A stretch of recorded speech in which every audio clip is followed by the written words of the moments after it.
하나님 말씀 보겠습니다. 사무엘상 17장 39절부터 40절까지 말씀입니다. 오늘은 믿음의 물맷돌을 들라라는 제목으로 말씀을 증거하고자 합니다. 오늘 본문은 우리가 잘 아는 골리앗과 다윗의 싸움입니다. 이 싸움의 결론은 여러분이 잘 아시듯이 다윗의 승리였고, 이 싸움의 승리의 절정의 모습이 사무엘상 17장 50절에 기록되고 있는 것을 봅니다. 우리 사무엘상 17장 50절 말씀을 같이 한번 읽어보겠습니다. 시작. 다윗이 이같이 열매와 돌로 블레셋 사람을 이기고 그를 쳐 죽였으나 자기 손에는 칼이 없었더라. 아멘. 칼 한 자루 없이 이스라엘 군사들도 벌벌 떨고 있는 그 상황 속에서 그 골리앗을 청소년인 다윗이 나아가서 믿음의 승리를 거두는 모습, 이 모든 것들은 칼 한 자루 없었던 다윗에게 주신 하나님의 전적인 은혜였고 승리였다라는 것을 우리에게 보여주고 있는 것입니다. 저는 오늘 예배하는 우리 모두가 골리앗과 같은 문제를 앞에 두고 또한 그 문제를 만났을 때 다윗과 같은 믿음의 승리자가 되기를 주님의 이름으로 축원드립니다.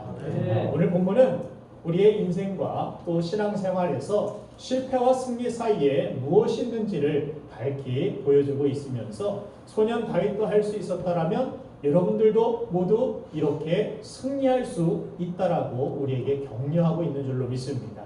다윗은 우리에게 이렇게 말합니다. 야, 너도 할 수 있어. 오늘도 그런 믿음으로 말씀을 화합하여서 승리할 분들이 이 자리에 보입니다. 말씀에 대한 말씀을 통하여 하나님을 기대하고, 그래서 벌써 눈빛이 막 초롱초롱 하신 분들, 하나님을 기대하는 사람들. 여러분들 그 초롱한 눈이, 그 바짝바짝한 눈이 설교 끝까지 유지되게 되기를 간절히 소망합니다. 아까 마귀는 말씀이 복투에 떨어지지 않도록, 이것이 생명력으로 영향력으로 나타나지 않도록 할 수만 있으면 여러분들 마음에 자꾸 근심과 또 다른 생각과 또 여러 가지 것들로 여러분들을 방해하려고 할 것입니다. 그런 상황 속에서도 그것을 영적인 싸움에서 이기고 말씀에 집중하는 여러분들 삶 속에 놀라운 일들이 일어날 줄로 믿습니다. 오늘도 그런 믿음으로 말씀을 화합하여서 우리가 하나님 앞에 나아갈 수 있다라면 하나님은 그 말씀을 통하여 여러분들의 삶을 변화시켜 주실 것입니다. 그러면 이 놀라운 승리의 근원이 어디에 있었는가? 그 근원을 쭉 따라가 보면은 오늘 본문이 나오는데, 먼저 오늘 본문 39절을 같이 읽어보도록 하겠습니다. 39절 시작. 다윗이 칼을 군복에 차고는 익숙하지 못함으로 시험적으로 걸어오다가 사울에게 말하되 익숙하지 못하니 이것을 입고 가지 못하겠나이다 하고 곧 벗고. 사울이 자기 군복을 입혀놓고 노트구와 갑옷을 입혀서 칼을 차고 시험적으로 걸어보니까 몸에 안 맞아서 골리앗과의 싸움에서는 도저히 이 무기들로는 상대가 되지 않을 것 같다라는 판단을 하고 다 벗어버립니다. 여러분들이 만약에 이 다윗도 모르고 지금까지 교회를 다녀본 적도 없고 어제까지 절에서 불공들이다 온 사람인데 오늘 이 39절을 처음 읽었다라고 한번 생각해 보시길 바랍니다. 칼을 차고 군복을 입고 갑옷을 입고 투구를 쓰고 좀 걸어갔더니 이게 안 맞더라. 이것 가지고 도저히 골리앗을 상대할 수 없을 것 같다. 그래서 이것을 다 벗고 그 다음에 여러분들 수능 문제를 한번 내드리겠습니다. 수능 예상 문제. 다음 중 39절 다음에 나올 수 있는 적절한 그런 내용은 무엇일까요? 여러분들 무엇입니까? 교회를 한 번도 다녀보지 않고 어제까지 절에 갔다 온 그런 사람이라고 생각했을 때 39절 다음에 곧 벗고 적절한 내용은 무엇입니까? 자연스러운 집으로 돌아갔더라. 그죠? 칼에 맞기 전에 도망가야죠. 이 칼로도 싸울 수 없고 뭘로도 이길 수 없는 이 골리앗 앞에서 곧 다 벗어놓고 안 되겠습니다. 집으로 돌아가겠습니다. 그 다음에 다윗의 내용이 여기에서 집으로 돌아갔다라는 내용이 40절에 적혀 있었다라면 아마도 다윗은 목동이었으니까 집에 돌아가서 양을 잘 쳤을 것이고 양을 잘 치다가 축협 조합장이 되었더라. 아마도 그렇게 성경에 다윗이 기록되어 있을지 모르겠습니다. 그런데 다윗은 무엇이 될 인물입니까? 왕이 될 인물입니다. 이스라엘을 하나님의 나라로 하나님의 백성으로 이끌 수 있는 그런 위대한 왕이 될 인물인데 참 19절에서 만약에 다윗이 중도에 포기하고 이 칼로도 안 됩니다. 이 갑옷으로도 도저히 대적할 수 없습니다라고 포기했다라면 다윗의 인생은 왕이 아니라 잘 되어야 축협 조합장이 되었을 것입니다. 그래서 39절에서 다윗이 돌아가지 아니하고 39절에서 다윗의 인생이 끝이 나고 위대한 승리도 그의 영광스러운 인생도 다 사라지지 않았던 이유는 무엇입니까? 바로 40절이 기다리고 있었기 때문입니다. 오늘 본문 말씀 우리 40절을 한번 같이 읽어보도록 하겠습니다. 40절 시작. 손에 막대기를 가지고 시내에서 매끄러운 돌 5을 골라서 자기 문자에 들고 주머니에 넣고 손에 물매를 가지고 블레셋 사람에게로 나아갑니다. 아멘. 오늘 다윗은 그 39절에서 절망하고 도저히 안 되겠습니다. 이제는 포기해야 됩니다. 포기하는 게 세상 사람들이 보았을 때 누구나도 자연스러운 그러한 장면일 것입니다. 수능 정답에도 아마 집으로 돌아갔더라 쓴 사람들이 다 정답이라고 그렇게 채점을 했을 것입니다. 누가 봐도 돌아갈 만한 그러한 상황, 누가 봐도 포기할 만한 그러한 상황, 그런 상황에서 우리의 인생 가운데 너무나도 두렵고 절망적인 그러한 상황에서 승리가 시작될 수 있다는 사인을 우리에게 이 성경을 통하여 하나님은 보여주시는 줄로 믿습니다.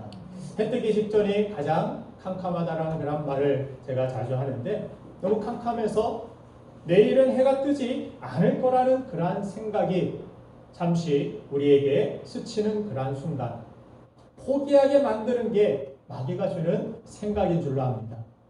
내 인생이 캄캄하다라고 여러분들 생각되시는 분들 계십니까? 세상이 주는 생각대로만 우리가 살아가면 39절에서 그냥 세상이 던져주는 생각, 사단이 던져주는 생각을 가지고서 머무르게 된다면 우리는 아무것도 아닐 수 있습니다. 그러나 다윗처럼 하나님이 주시는 말씀과 생각에 믿음으로 우리가 반응한다면 여러분들의 인생에도 반드시 해가 뜨게 될 줄로 믿습니다. 네. 이렇게 평범함과 위대함은 멀리 있는 것 같지만 그렇지 않습니다. 평범함과 위대함은 39절과 40절 딱 한 구절 차이라는 사실을 우리에게 성경은 보여주고 있습니다. 수많은 성도들이 실패하는 이유가 바로 39절에서 머무른다라는 데 있습니다. 실패하는 사람들의 생각 속에는 이게 없어서 안 되고 저게 없어서 안 되고 골리앗보다 내가 가진 것이 없어서 안 되고 하는 실패의식이 가득 차 있는 것을 보게 됩니다. 또 다른 사람들은 나 외에는 다 잘 살고 있는 것 같고 나만 이렇게 캄캄한 인생을 사는 것 같다라고 그런 착각을 하고 있습니다. 요즘 카페인 중독 때문에 더욱 그런 현상이 나타나는데 이 사회가 카페인 중독이 심각합니다. 카페인 중독이 뭔지 아십니까? 커피 이런 얘기 하려고 제가 카페인 중독을 얘기하는 게 아니라 카톡, 페이스북, 인스타그램 사람들이 자신의 일상을 사람들에게 멋지게 포장해서 공개하고 보여주면서 나 이렇게 살고 있어. 나 이렇게 살아가고 있어. 예를 들면은 몇 년 만에 정말 힘들게 살다가 찌들게 살다가 한 번간 제주도 여행에서 그 수영장에서 발가락 사진을 이렇게 찍어놓고 샵 힐링, 샵 여유. 실제적으로 봤을 때는 뒤에서 애기는 막 밥 달라고 잡아다니고 있고 발가락만 찍는 이유가 그래요. 냄새나게 발가락을 이렇게 올려놓는지 저는 뭐 인스타그램을 하지 않지만 예전에 잠깐 했을 때 그런 사진들을 볼 수가 있었습니다. 그래서 필터까지 멋지게 막 동원해가지고 우아하고 아름답게 막 색깔 예쁘게 해서 그렇게 올려놓고 과다 포장해 놓으면은 그걸 본 사람들이 서로가 서로에게 어떤 상실감을 느끼면서 나는 이렇게 힘들게 살아가고 있는데 쟤는 팔자 좋게 저렇게 여행 다니고 있고 좋은 거 먹으러 다니고 있고 잘 살고 있구나. 서로가 서로에게 어떻게 보면은 좋은 어떤 시너지 효과가 아니라 상실감을 가져다주는 그런 카페인 중독이 요즘 사회에서 심각하다는 것을 느낍니다. 그렇게 살아가면서 저 친구는 나보다 학창 시절에 공부도 정말 쓰지를 못했는데 남편 잘 만나가지고 그렇게 여행 다니고 있다라고 그러면서 남편을 또 잡습니다. 그러면서 남편과 또 돌아가게 되고 가정의 화목도 깨지게 되고 다 행복한데 나만 불행하다라고 여기는 그러한 모습. 다들 아무 문제 없이 꽃길만 걸어가고 있다라고 잘 살고 있다라는 것 같이 그렇게 보여지지만 실제로 들어가 보면 어떻습니까? 상처투성이고 39절을 버텨내며 살아가고 있는 것이지 문제가 없는 가정은 세상에 없습니다. 우리나라뿐만이 아닙니다. 미국도 그냥 막 잘 살아 보이고 뭐 강대국이다 부유해 보이다 실제적으로 들어가 보면 얼마나 힘들고 얼마나 아둥바둥 살고 얼마나 세상을 험난하게 살아가고 버티고 있는지 모릅니다. 근데 39절을 버텨냈기 때문에 40절이 있다는 사실 우리는 명심해야 될 줄 믿습니다. 사업뿐만이 아니라 부부와 또한 자녀도 내 남편만 내 아내만 문제가 있고 그런 것이 아닙니다.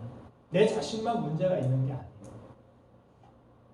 내 일만, 내 미래만, 내 진로만 힘든 게 아니라는 사실을 우리는 알아야 합니다. 서민 가꾸를 보면은 예전에는 뭐 금수저다 해가지고 멋진 뭐 회장님들 보여줬지만 요즘은 TV에서도 서민 가꾸들 이렇게 종종 보여주면서 거의 대부분 인생의 스토리를 읽어보면 어떻습니까? 한강다리에 안 가본 사람이 없더라고요.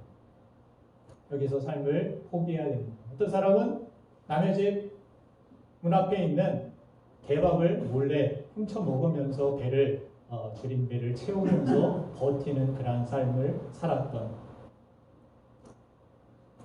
그렇게 화해 이 꽃꽂이 사장님의 이야기도 들어볼 수 있었는데 5월 8일 날 꽃꽂이가 이 꽃이 제일 잘 팔린다고 하죠. 그래서 그 하루 만에 벌어들이는 수입이 7천만 원 정도 된다고 합니다. 그래서 뭐 돈 세는데 카메라맨 뭐 조명 다 그냥 모여가지고 빨리 안 도와주고 뭐 하느냐고 하면서 돈을 세가지고 7천만 원 넘는 그러한 액수를 이렇게 보여주는 것을 볼 수가 있었는데 개밥 훔쳐먹었대요. 그렇게 살면서 돈을 벌 수가 없으니까 시들어가는 그런 꽃들 주워다가 앵벌이 하면서 이 꽃 좀 사달라고 그렇게 해서 화해 농장이 시작되었다라고 이야기를 하는 걸 들어볼 수 있었습니다.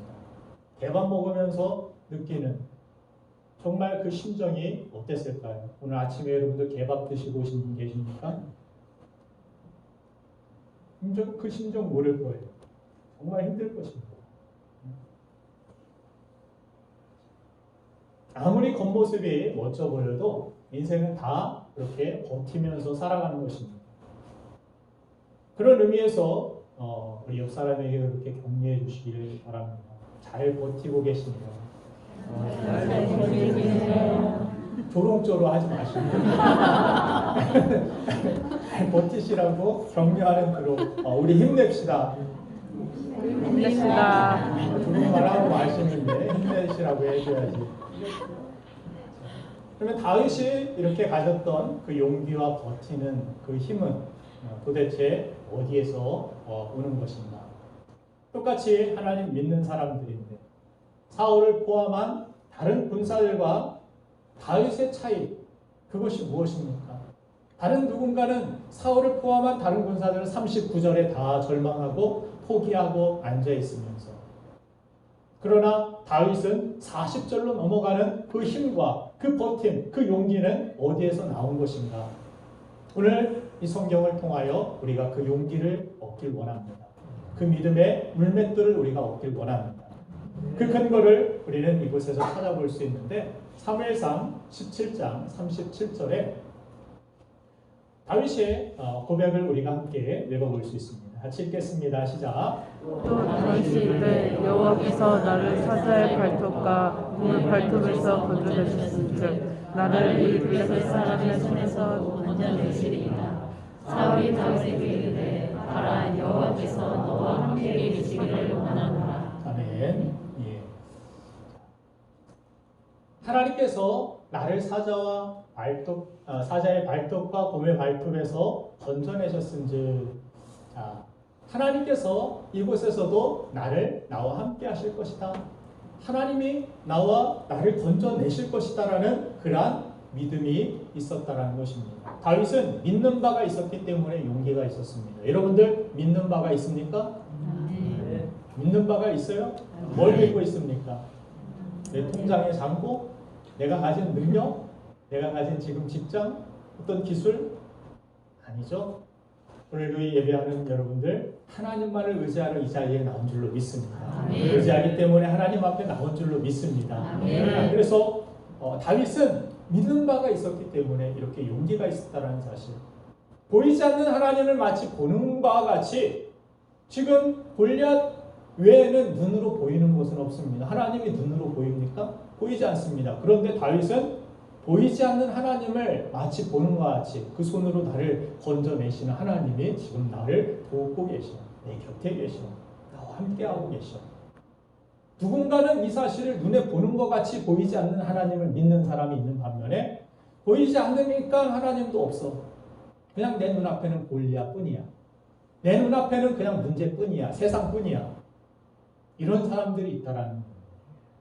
세상에 눈으로만 보는 사람들은 절망에 빠질 수밖에 없습니다. 그러나 보이지 않는 하나님을 나와 함께 계시는 하나님으로 믿는 사람들, 그렇게 믿음의 눈으로 하나님을 바라보는 사람들, 용기를 얻게 됩니다. 골리앗 앞에서도 주눅들지 아니하고 믿음의 물맷돌을 들고 나아갈 수 있다는 사실입니다. 사울이 아까 말씀에서 뭐라고 그렇게 이야기를 했습니까? 17장 37절에서 가라 여호와께서 너와 함께 계시길 원하노라. 그는 이 이야기를 읽으면서 사울이 얼마나 참 비겁한 사람인지, 내 말이 맞다. 여호와께서 너와 함께 계신다. 왜 나와는 함께 계신다라고 우리와 함께 계신다라고 이야기하지 못하고 너는 너와 함께 계신다. 가라. 네가 가라. 그렇지, 이렇게 찬양하는 거 같지 않습니까? 주님 제가 여기 있사오니 죄를 보내소서. 나를 보내소서가 아니라 죄를 보내소서. 하나님은 죄와 함께 계시고, 여러분들 하나님은 나와 함께 계시는 줄로 믿습니다. 아멘. 나와 함께 계신 하나님, 그 하나님을 믿어야죠. 같은 하나님을 믿으면서 누군가는 하나님이 없는 것 같은 삶을 살아가고 누군가는 하나님과 함께하는 삶을 살아가고 있는 것입니다. 여러분들 어떻습니까? 하나님이 없는 것 같습니까? 아니면 나와 함께 계시고 나를 도우시며 나를 인도하시는 것이 그 손길이 여러분들 느껴지십니까? 저는 이 코로나로 인하여서 우리 교회를 향한 이런 기도를 드리고 있습니다. 우리가 예배와 기도회를 자주 할 수는 없지만 오히려 이런 상황으로 인해서, 이런 상황 덕분에 가정에서 또한 일상의 모든 자리에서 하나님을 의식하고 그냥 한 주간 일주일에 교회 한번 왔다 가면 되지 라는 생각을 버리고 나의 일상에서 하나님과 함께 동행하는 삶. 골리앗 앞에서도 하나님 없는 삶이 아니라 하나님은 여기에도 함께 계셔. 나를 지금 건져내시고 계시고 나를 인도하시고 지켜내시고 계시고, 저는 이 코로나 상황이 그냥 부정적으로만 보지 않습니다. 일상에서 하나님은 여러분들과 만나기를 원하시는 줄로 믿습니다. 교회에서만 만나는 일주일에 한 번 그냥 무슨 부모님 겨우겨우 찾아가가지고 얼굴 보여주고 그냥 돌아오는 그런 관계가 아니라 정말 함께하는, 동행하는 그 하나님과의 관계를 하나님은 원하시는 줄로 믿습니다. 그래서 가정에서 또한 일상의 모든 자리에서 하나님을 의식함으로 의지를 가지고 성경도 더 자주 읽고 더 자주 기도하고 이전보다 더 그렇게 하나님을 모든 삶 속에서 가까이 할 때, 코로나19가 종식되고 나면은 우리의 믿음이 후퇴하는 것이 아니라 이전보다 더 하나님과 다윗처럼 가까워지게 되기를 간절히 소망합니다. 아멘. 여러분들도 그렇게 기도하시길 바랍니다. 아멘. 제가 이렇게 기도하는 이유는 용기 백배한 이 다윗은 항상 하나님과 가까이 했다라는 그러한 성경의 기록이 있기 때문입니다. 저는 오늘 예배하는 여러분들 모두가 믿음으로 용기 백배하여서 모든 어려운 상황들을 넉넉히 이기고도 남음 있기를 주님의 이름으로 축복합니다. 아멘. 시편을 읽으면 다윗이 얼마나 하나님과 가까이 교제했는지를 알 수가 있는데 학자들은 다윗이 쓴 시편이 73편 정도 된다라고 이야기합니다. 거의 시편의 반절 정도, 절반 정도를 다윗이 기록했는데 성경에서 단일 인물로서 가장 많이 그의 이름이 등장합니다. 여러분들 놀랍지도 않으신가 봐요. 그죠? 내 이름 아닌데 그죠? 저는 제 이름이 성경에 단 한 번이라도 기록된다라면 정말 오늘 순교에도 여한이 없을 것 같은 그런 영광이라고 생각됩니다. 여러분들 그렇지 않습니까? 아직 제 이름에 찾지 못해가지고 저는 아직 순교를 못하고 있지만 조그맣게 펜으로 새 성경을 사가지고 이름을 적기는 했는데 그건 제가 자필로 적은 거고 하나님께서 이 시대에도 하늘에 성경이 있다라면 저와 여러분들의 이야기가 저와 여러분들의 이름이 그 하늘나라의 성경의 아름다운 모습으로 39절을 이겨내고 40절로 믿음의 물맷돌을 가지고서 김 집사가 나아갔더라, 이 집사가 나아갔더라, 김 목사가 나아갔더라. 성을 다 하고 싶지만 생각하고 다 한 줄로 믿고 그렇게 하나님 앞에 우리가 믿음으로 나아가 정말 하나님 앞에 쓰임받았던 그런 다윗과 같이 그런 삶을 우리가 살아갈 수 있다라. 그런 삶을 산 이유가 다윗이 그렇게 성경에 이름이 많이 나오는 이유가 누구보다도 하나님과 친밀하고 어떤 사건, 어떤 문제들, 어떤 일상 속에서도 하나님과 가까이 하기에 힘썼던 사람이 바로 다윗이었기 때문입니다. 그래서 하나님께서는 다윗을 내 마음에 합한 사람이다. 내 마음하고 통하는 사람이다. 하나님의 마음을 막 헤아리려고 하고 하나님과 함께 교제하려고 하고 하나님을 찾고 기도하고 부르고 하나님을 주신 말씀을 귀하고 묵상하고 그렇게 하나님과 매일매일 어떤 상황 속에서도 보이지 않는 하나님, 영이신 하나님과 말씀과 기도로 교제하였다라는 사실을 성경은 이야기하는 것입니다. 반면에 사울과 다른 군사들은 눈에 보이는 사람만을 바라보고 살았다라는 데 그들의 실패의 요인이 있습니다. 이스라엘 백성은 사무엘에게 일전에 보이지 않는 하나님 말고 다른 나라들처럼 다른 민족들처럼 우리에게 왕을 세워주십시오 라고 이야기를 합니다.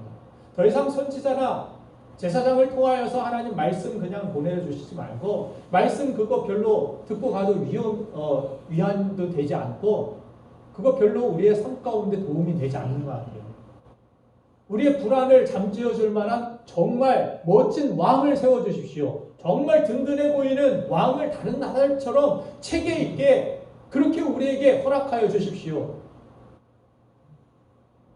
그래서 하나님께서 뭐라고 말씀하시는 사무엘에게 너를 버린 것이 아니라 이 백성들은 나를 버린 것이다. 왕 세워달라는 게 뭐 하나님 버린 것입니까? 다른 나라들 다 그렇게 살고 있는데 그게 뭐 나쁜 일입니까? 그런데 이들이 왕을 달라고 했던 이유는 무엇입니까? 하나님께서 그들의 마음의 중심을 아신 것입니다. 왕을 달라고 한 이유는 눈에 보이는 거 달라는 겁니다. 눈에 보이는 뭐 십자가라도 붙들고 이런 거라도 나에게 주셔서 이거 믿고 이거 바라보고 살게 해달라고. 편안하게 해달라고. 그런 것들은 다 우상이 되는 것입니다. 그죠? 영이신 하나님 앞에 우리가 신령과 진정 우리의 영으로 하나님과 교제하고 교통하고 하나님은 그것을 원하시는데 이스라엘 백성들은 기껏 그런 거 하나 붙들고 나중에 언약궤 가지고도 실패하는 그런 모습을 보지 않습니까? 언약궤 우리에게 있으니까 우리는 이 전쟁에서 승리할 거야. 언약궤까지 빼앗겨 버리죠. 우리의 삶은 우리의 진정한 승리는 교회 일주일에 한 번 왔다 갔다 하는데 거기에 있지 않습니다. 이렇게 나와 예배하는 것도 중요합니다. 이게 중심이 돼야 됩니다. 이 중심 무너지면 다른 중심 일주일에 예배 한 번 드리는 것도 정말 버겁고 힘든데 일상에서 하나님과 교제하고 하나님과 날마다 교통하고 하나님을 예배하고 그건 기적에 가까운 일일 것입니다. 이 중심이 정말 활성화되고 왕성해지고 아무 갈등 없이 하나님 앞에 예배하고 그것이 예배가 기쁨이 되고 그래야 우리 일상에서도 하나님과 교제하고 교통하는 것이 정말 능력 있게 풍성하게 나타나게 될 줄로 저는 믿습니다. 아멘. 그래서 이 예배가 우리의 신앙생활의 시금석과 같은 거예요.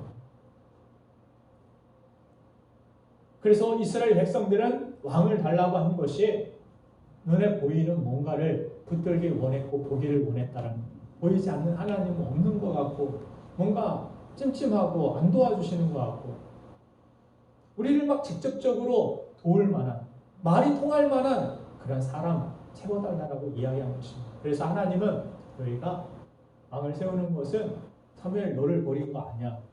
이들은 나를 버린 거야. 그렇게 외모로서 사울을 선택하는 모습이 사무엘상 9장 2절에 기록되는데 사무엘상 9장 2절에 한번 같이 읽어보겠습니다. 시작. 기스에게 아들이 있으니 그의 이름은 사울이요 준수한 소년이라. 이스라엘 자손 중에 그보다 더 준수한 자가 없고 키는 모든 백성보다 어깨 이만큼 더 컸더라. 예. 무슨 슈퍼모델을 뽑습니까? 예.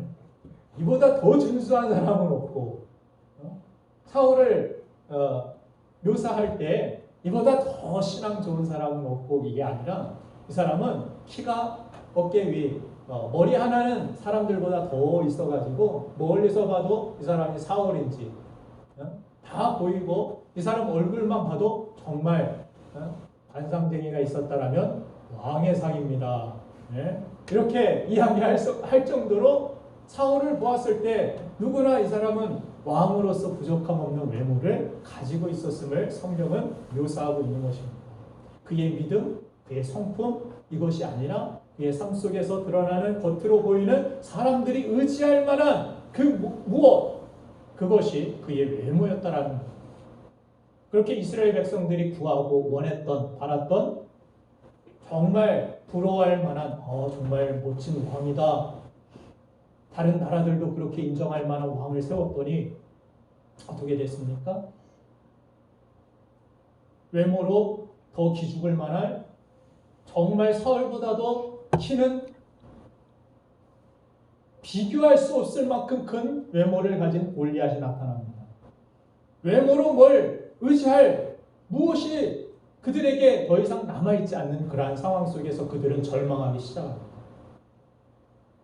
정말 이 사울왕만 있으면 우리나라는 잘 지켜지고 돌아갈 줄 알았는데 더 외모로 우리를 위협하고 우리를 누를 만한 그러한 골리앗이 나타나자 이들은 또 눈에 보이는 대로 절망하고 실망하고 좌절합니다. 이스라엘 백성들의 실패는 바로 여기에 있었던 것입니다. 외모로 눈으로 보이는 것들 이것만을 믿고 이것만을 바라봤던 이스라엘 백성들 사울왕 모든 실패 가운데 그들이 머물렀던 이유가 바로 여기에 있는 것입니다. 그런데 다윗은 이런 고백을 합니다. 사무엘상 17장 32절 말씀을 보면 뭐라고 다윗이 외치냐면 제가 읽어드리겠습니다. 다윗이 사울에게 말하되 그로 말미암아 사람이 낙담하지 말 것이라 주의 종이 가서 저 블레셋 사람과 싸우리다 하니 사울에게 말하되 뭐라고 합니까? 다윗은 정확히 알고 있었습니다. 그로 말미암아서 사람이 낙담하지 말 것이라. 사람으로 말미암아서 낙담하지 마십시오. 눈에 보이는 것으로 인하여서 마음에 낙담하지 마십시오. 보이지 않는 하나님이 더 크십니다. 그 하나님으로 인하여서 나는 나아갔고 나는 하나님이 주시는 승리를 거둘 것입니다. 이것이 우리의 고백이 되어야 할 줄로 믿습니다. 아멘. 오히려 왕에게 청소년이 이야기해요. 하나님이 함께 계셔요. 왜 걱정하세요? 왜 두려워하세요? 사람으로 인해서 문제로 인하여서 두려워하지 마세요. 그렇게 어둡게 컴컴하게 세상 살아가지 마세요. 하나님께 소망 두세요. 우리 믿는 사람들은, 우리 교회는, 우리 성도들은 세상에 그런 빛이 되는 존재, 그런 소금이 되는 존재가 되어야 될 줄로 믿습니다. 아멘. 나부터 막 낙심하고 근심하고 내 문제가 산더미 같은데 나도 용기가 없는데 누구에게 할 수가 있겠어요. 그러나 다윗과 같이 용기가 막 하나님으로 인하여서 백배하고 충만하니까 다른 사람들까지도 막 끌어 왕에게까지도 하나님이 함께 하시는 거예요. 사람 보고 낙심하지 마세요. 이런 사람을 하나님께서 그냥 내버려 두시겠습니까? 하나님은 오늘도 이런 사람을 찾으시는 줄로 믿습니다. 그래서 보이는 것만 의지하면서 붙들고 사는 이스라엘 백성들과 보이지 않는 하나님만 의지하며 그 하나님을 붙들고 사는 다윗, 이것이 그들의 차이를 가져온 것입니다. 누구는 39절에 머물고 싶어서 머물겠습니까? 인생이 사는 게 힘드니까, 어려우니까, 포기할 수밖에 없는 다윗과 같은 상황이니까 칼도 안 되겠고 갑옷도 안 되겠고 투구도 안 되겠고 다 벗어버릴 수밖에 없는, 그런 내려놓을 수밖에 없는 상황이니까 이해합니다. 그러나 그것은 세상이 주는 이해이고 세상이 주는 방식이고 우리 믿음의 사람들은 39절이 아니라 40절로 넘어가야 될 줄로 믿습니다. 믿음의 물맷돌 들러 나가요. 39절에서 왜 머물러 있습니까? 전도해도 안 된다, 기도해도 안 된다, 이런 헛소리나 하고 하나님이 함께 하시면 되는 줄로 믿습니다. 우리가 믿는 것은 상황이 아니에요. 골리앗이 아니에요. 눈에 보이는 게 아니에요. 보이지 않는 하나님을 믿는 사람들 아닙니까? 그런데 눈에 보이는 것만을 가지고 우리가 판단하고 주눅들어 있고 어두워 있다라면 우리가 믿는 바는 어디에 있는 것입니까?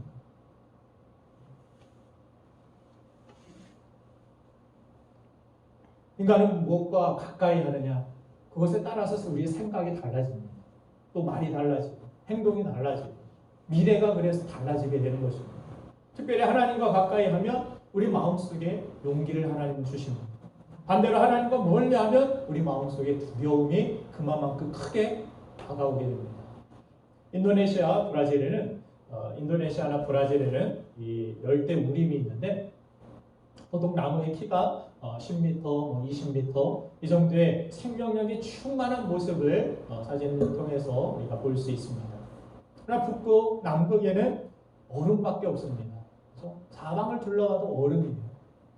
나무라는 것을 쉽고 찾아보기가 어렵습니다. 이유가 무엇입니까? 태양으로부터 거리입니다. 태양으로부터 가까이 있으면 열대 우림과 같이 풍성한 생명력이 충만한 모습을 보지만 태양으로부터 멀어지게 되면은 얼어붙게 되고 냉랭해지게 된다는 사실을 보여줍니다.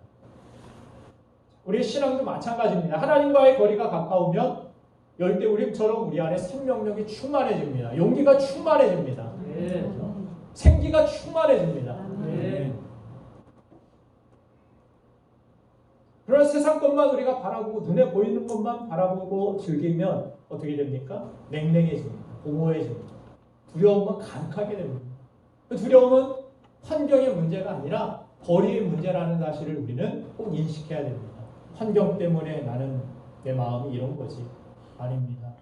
지금 다 같이 다윗을 포함한 모든 사람이 골리앗 앞에 있는 거예요. 환경이 다르지 않습니다. 달랐던 것은 그들의 마음이고 그들의 믿음이었지 환경의 문제가 아니라는 거예요. 다윗은 하나님과 가까이 있었고 다른 사람들 하나님과 멀리 있었고 눈에 보이는 것만 바라보다가 하나님과 멀어졌기 때문에 차이는 이것입니다. 똑같이 교회를 다니고 똑같이 신앙생활, 똑같이 우리가 하나님 믿지 않습니까? 누군가는 그냥 절망하고 맨날 어두컴컴하고 맨날 이것도 문제고 저것도 문제고. 다윗은 문제가 있지만 산더미 같지만 그의 고백은 골리앗은 뭐 안중에도 별로 없는 것 같아요. 그의 안중에 있는 건 하나님입니다. 예전에도 하나님이 나와 함께 하셨어요. 이런 이야기하고 있고 지금도 하나님이 나를 건지실 것입니다. 문제가 뭐 하나 있든 두 개 있든 골리앗이 한 마리든 두 마리든 상관없습니다. 예? 하나님이 나와 함께 하시는 거예요. 이런 이야기하고 있습니다. 이게 믿음의 사람의 고백입니다. 여러분들은 요즘 무슨 이야기를 많이 하고 사십니까? 이것도 문제고 저것도 문제고 나라도 문제고 정치도 문제고 경제도 문제고 코로나도 문제고 다 문제고 문제 수없이 있을 수 있으면 우리 인생에서 문제 없는 곳이 어디 있습니까? 뭐 공동묘지밖에 없다라고 이야기하는데 우리 삶 속에서 문제는 끊임없이 있을 수 있습니다. 그러나 그 문제를 하나님께서 함께 하신다면 종식시킬 수 있고 그 문제 가운데서도 하나님이 나와 함께 하신다면 나를 건지시고 하나님께서 은혜를 베푸셔서 나를 회복케 하여 주실 줄 믿으시기 바랍니다. 아멘. 우리가 믿어야 되는 것은 하나님입니다. 아멘.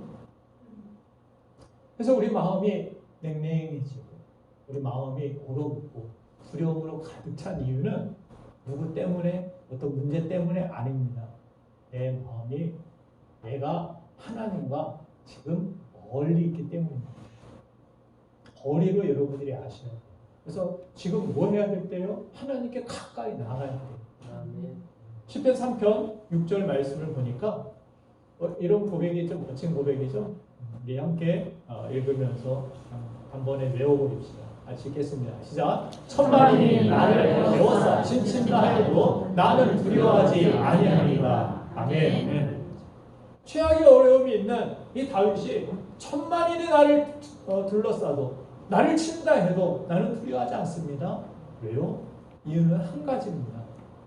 하나님이 함께 하시기 때문입니다. 여러분들 그래서 두려움과 싸우지 말고 하나님과의 거리를 점검하고 거리를 가까이 좁히시길 바랍니다. 아멘. 나는 요즘 하나님을 찾고 있었는지 그 하나님께 기도로 모든 일을 맡기고 있었는지 점검해 봐야 됩니다. 우리의 영혼의 두려움을 이기고 능력을 얻기 위해서 날마다 말씀과 기도 그리고 순종으로 하나님께 우리는 가까이 나가야 됩니다. 시력이 나빠서 멀리 있는 사람 안 보일 때가 있죠. 얼굴이 희미하고 그래서 눈이 나빠질수록 어떻습니까? 잘 보는 것에 관심을 두게 됩니다. 어떻게 하면 잘 볼까? 어떻게 하면 잘 볼 수 있을까?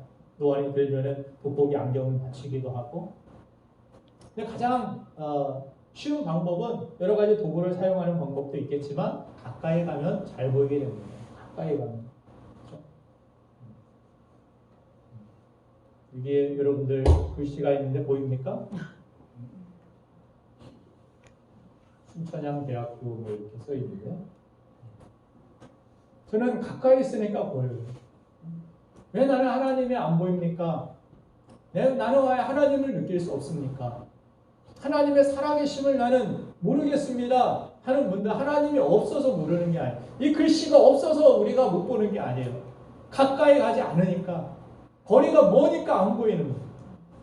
다윗은 누구보다 그 모든 백성들이 보이는 것만을 집중하고 보이는 것만을 의식하며 살고 있을 때 다윗은 보이지 않는 하나님을 의식하며 살았고 그 하나님께 기도하였고 그 하나님이 주시는 말씀을 가지고 삶 속에서 어떻게 하면 이 말씀을 지키며 살아갈 수 있을까 고민했고 순종했고 최선을 다하고 충성을 다하는 그런 삶을 살았습니다.